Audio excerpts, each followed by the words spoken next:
Olá, graça e paz do Senhor Jesus, seja muito bem-vindo ao meu canal. Eu sou a pastora Rúbia Betânia, trazendo agora para você um vídeo de mensagem para o teu coração. E o título da mensagem de hoje é Faz a Obra de Deus.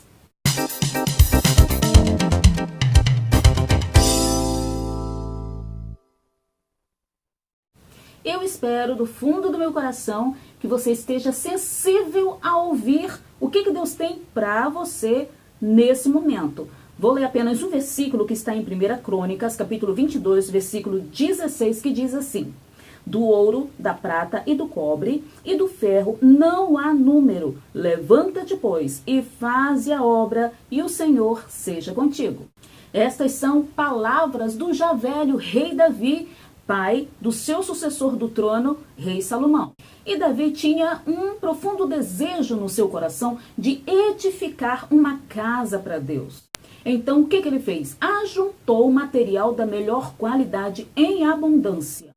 Porém, Deus apareceu a Davi lhe dizendo que não fizesse a obra, porque ele era homem sanguinário, mas que o seu sucessor faria a construção.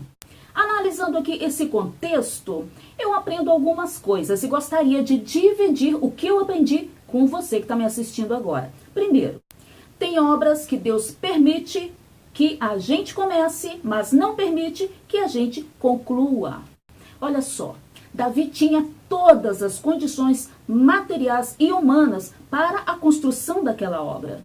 Tinha ferro em abundância, bronze em abundância, madeira da melhor qualidade em abundância, ouro, prata, pedras preciosas, trabalhadores numerosos, pedreiros, carpinteiros, profissionais qualificados, sem contar que ele era o rei. Em meio a todo esse poder, ele sabia ouvir a voz de Deus. E o principal de tudo, ele tinha entendimento para obedecer. Ele poderia sim ir contra a vontade de Deus e fazer apenas a sua vontade. Ou seja, a vontade dele próprio. Porque fazer ou não algo para Deus é escolha nossa. E as nossas escolhas são baseadas no temor e respeito que nós temos a Deus. O que nós vemos hoje? Vemos pessoas ocupando cargos vitalícios dentro da igreja. Pessoas que já não eram mais para estar ali, mas que se perpetuam como se Deus só enxergasse a elas para capacitar. Ou seja, fazem um trono dos seus cargos, das suas funções. E quando elas se sentem ameaçadas de perder o cargo, o que elas fazem? Incitam outras pessoas para fazer um levante, ocasionando tristeza nos irmãos e murmuração no meio do povo de Deus. Aprendamos com Davi, olha só, ele mesmo, quando nós estudamos a história do rei Davi, nós vemos que ele era um homem como qualquer um de nós, cheio de defeitos, mas ele foi humilde o suficiente para reconhecer que Deus já tinha levantado outra pessoa para fazer aquela obra. Ou seja, Davi não deixou que a vaidade entrasse no seu coração. Outra coisa que eu aprendo aqui nessa história do Antigo Testamento foi que Davi animou Salomão para fazer a obra.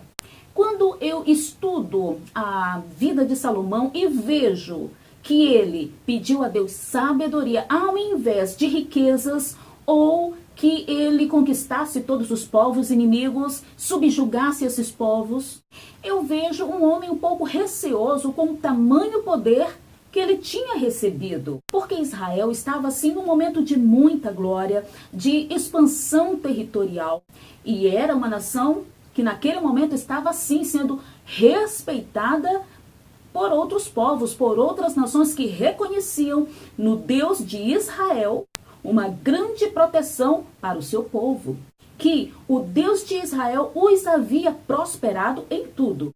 E qual o pai que não conhece o filho? Então Davi anima Salomão com palavras de coragem. Ele disse: esforça-te, tem bom ânimo, não se intimida com nada. Levanta-te, faz a obra, pois o Senhor é contigo. E olha, meus queridos, é desse tipo de pessoa que nós estamos precisando hoje em dia. Davis que ensinem como fazer a obra, que incentivem, que digam, meu irmão, vai em frente, vai dar certo, Deus é contigo, Deus está te capacitando, você vai conseguir, você vai vencer, porque nós somos rodeados por uma multidão de pessoas e no meio dessa multidão tem várias outras que estão torcendo pela nossa derrota, que estão torcendo para que as coisas conosco não deem certo. Pessoas que se sentam do nosso lado nas reuniões da igreja. Pessoas que nos saúdam, que nos abraçam. Peçamos o sangue de Jesus sobre nossas vidas para que nós não sejamos um desses. A melhor coisa que nós poderemos oferecer a Deus é um coração puro, um coração reto, sem mágoa, sem ira, sem contenda, sem falsidade, sem invejas. Verifique algum Salomão perto de você, porque deve ter muitos Salomãos precisando de pessoas que os encorajem, que até os dê dicas preciosas para fazer a obra. Terceiro ponto que eu quero analisar aqui com você é, afinal, que obra é essa? Salomão estava no 4º ano do seu reinado quando ele iniciou a construção do templo. E ele seguiu todas as orientações do rei Davi, que era seu pai. E 7 anos e meio depois, a obra do templo, a construção, se finalizou. E ali, na construção do templo, a casa do Senhor, a Arca da Aliança foi colocada, os tesouros todos consagrados a Deus foram depositados ali. Ali, a presença de Deus também podia ser sentida. Então, a obra aqui nesse texto bíblico era a construção do templo. E hoje, será se a obra de Deus só pode ser feita dentro dos templos religiosos? Alguns acham que sim. Certa vez, quando eu morei na Guiana Francesa, eu fui visitar, passar o culto com os irmãos ingleses. E quando eu cheguei ali, eu observei logo assim, de início, algo que me despertou a atenção. Foi que as paredes daquele templo, elas não iam até o teto, elas iam até a metade. De formas que, quando a pessoa até sentada, poderia ver o que estava acontecendo na parte exterior daquele templo. E eu, muito curiosa, quis saber por que as paredes só iam até a metade.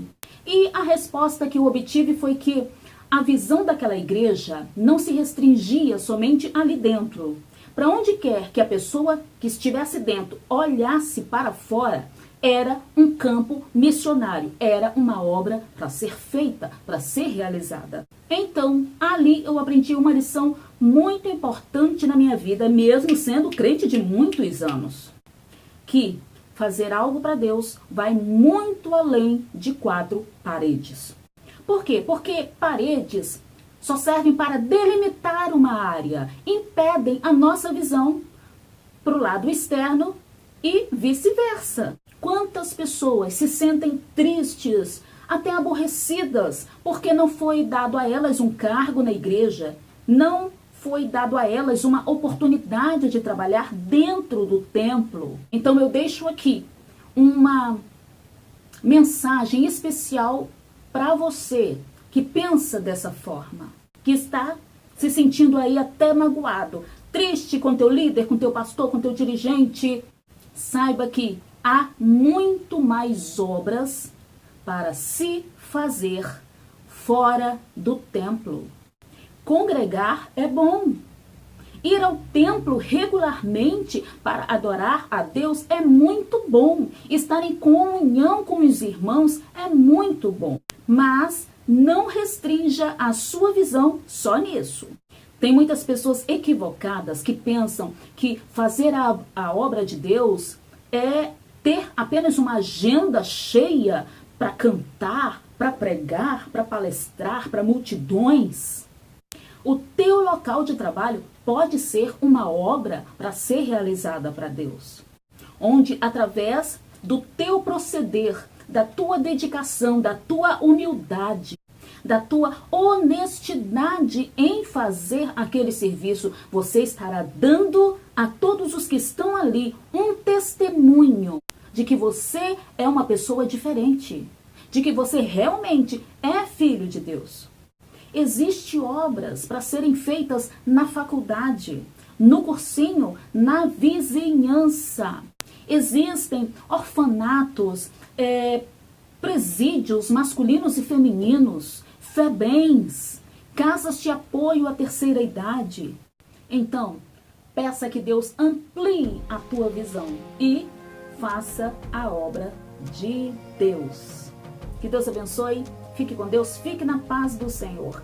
Não esquece de dar o apoio aqui no nosso canal, se inscrevendo, deixando o seu like e comentando o que você achou dessa mensagem de hoje. Deixa aqui embaixo. Aquele abraço para você e até o próximo vídeo de mensagem.